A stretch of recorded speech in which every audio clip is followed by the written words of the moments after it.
সত্যি সরকারটা বদল করার জন্য সহযোগিতা করেছেন। পশ্চিমবঙ্গের মানুষ আর সহ্য করতে পারছিল না দুর্নীতি, সেটা তারা ভোট বাক্সে বুঝিয়ে দিয়েছে। আপনার লড়াই দুর্নীতি এগেনস্টে থাকবে। হ্যাঁ, দুর্নীতির এগেইনস্টে থাকবে। যে নিপীড়ন অত্যাচার হয়েছে এবং বাংলায় নারীদের ওপর, আপনি একদম সংবেদনশীল মানুষ, সবচেয়ে বড় ক্ষতি যদি হয়ে থাকে আপনার হয়েছে। আজকের এই জয়ের পরিপ্রেক্ষিতে আপনার অনুভূতি এবং আমার এক্সপ্রেশন।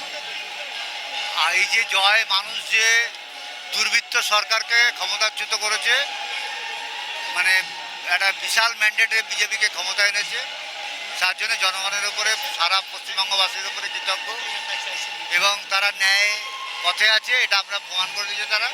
সুতরাং আমরা ন্যায় ছিনিয়ে আনতে পারি।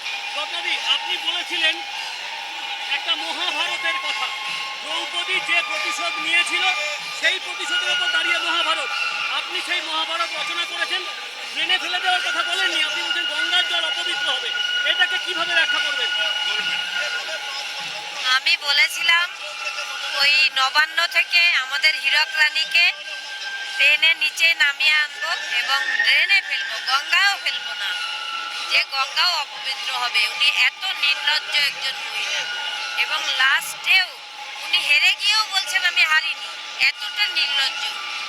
আচ্ছা ম্যাডাম, এইবার কি বাংলাতে রাত্রিবেলা ফিমেলরা বার হবে? কোনো ভয় নেই? আপনি কি মেসেজ দিচ্ছেন? আমি একদিনে তো মানুষের চরিত্রটা বদল হয়ে যায় না, একটু সময় লাগবে, কিন্তু সব গণ্ডি পার করবো, সুশাসন আসবে। আসবে।